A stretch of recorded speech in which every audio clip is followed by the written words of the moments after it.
Kiss all the time, disco occasionally. Hey everyone, Brendan the Blind Guy here, and welcome to the Boombox. Just give me that boom, boom, boom. Just give me that boom, boom. Just give me that, give me that boom, boom, boom. Just give me that. I don't care what you got. Now, how do you like them styles?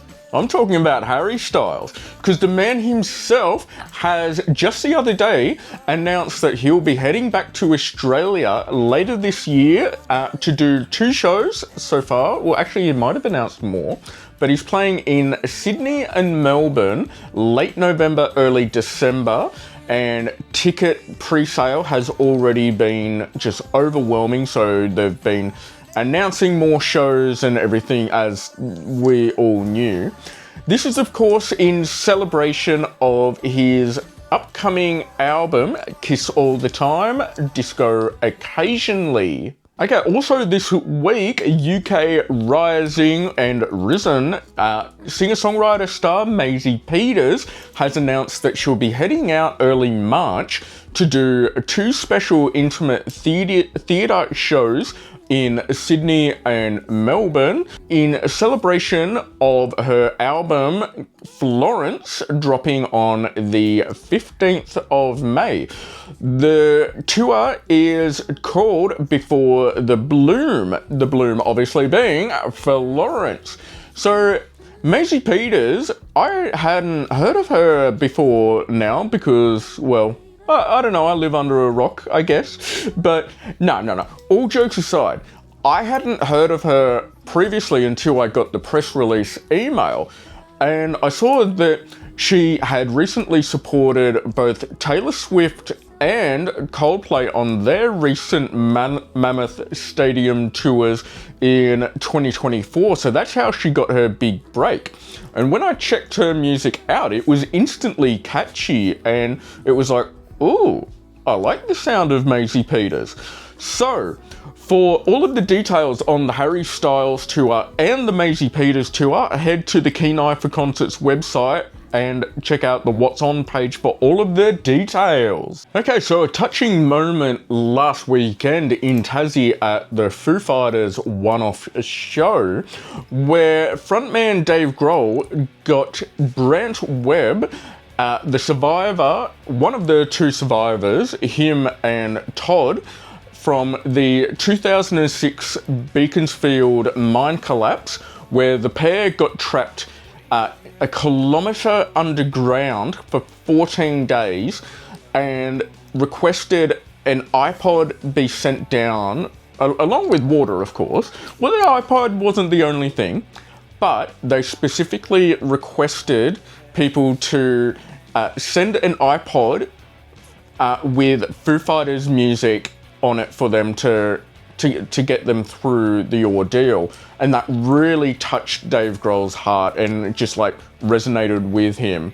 So at the concert last weekend, Dave Grohl got Mr. Webb up on stage, where they got to share a really nice big hug and just touched the hearts of everyone, especially those at the concert. Like, that would have been such a euphoric moment for Brant, like a dream come true. I mean, I've had some pretty incredible moments getting to hug Chris Martin from Coldplay, but like, wow, that would be absolutely incredible.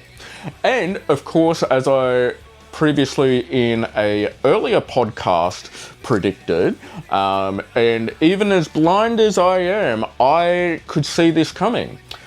Dave Grohl had been teasing the band's return for a full-on Australian tour before his next birthday, which I'm pretty sure is on January 14th. So this means that it will likely be late this year, possibly December 2026, that Foo Fighters do return for a full national tour. So keep a keen eye out for that, people. Okay, it's time for some positive energy, people. Because also earlier this week, I was lucky enough to catch up with Australian singer-songwriter and all-round awesome guy and good storyteller, Mr. Ben Lee. Got to do a lovely interview with him to chat about his podcast that he does with wife Ione Sky, plus the regional tour he's currently on, which does include Manly and Penrith, which of course aren't regional, but he said, well, you know, just gotta throw it in there just cause. You know, and I thought it was really interesting that he was saying that the tour isn't because of a single or an album coming out or anything like that. He was saying it's really, the times have changed where it's like before you used to go, like you put all of this time, effort and money into recording and releasing a single and an album, and you just put everything into it, and that's how you made your money, and the tour was to celebrate it, right? So, and of course, you know, make money off it. But now it's so much easier to get your music recorded and to the people. It's not as big a deal as it used to be. And so it's all, for him and a lot of other artists, it's almost like you release music to celebrate the tour now, rather than doing a tour to celebrate the music. So he said, it's just, because that's the way of life, doing touring because that's basically all they've got now. So it's just a constant touring cycle that, you know, they just need to put a name to it and say, yeah, this is the regional tour, but the touring never stops. So I thought that was really cool and a really interesting point to take on all of that. We also chatted about the recent Triple J Hottest 100 and how it was a big step forward for Australian artists and Triple J supporting Australian artists, because in the voting process, apparently Triple J, not Triple M, Triple J put on the website a complete designated section of going, hey, these are the Australian artists you can vote for. So spotlighting them a little bit, which is really cool.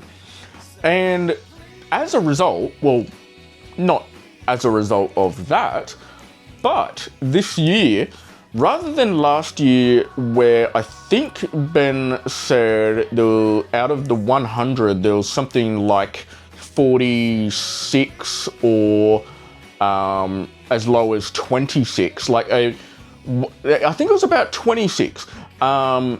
26 out of the 100 were Australian. This year, it's jumped up to 54 of the 100. So over half this year are Australian, which is a massive thing and really good to see. So definitely check out the full interview on the Keen Eye for Concerts website, or in the description, the link in the description below. Okay everyone, thanks heaps for watching, and keep liking, commenting, subscribing to the channel so you never miss a boom, and sharing it around. Sharing is caring. And until next time, keep a keen eye for concerts and bring on the boom. Just give me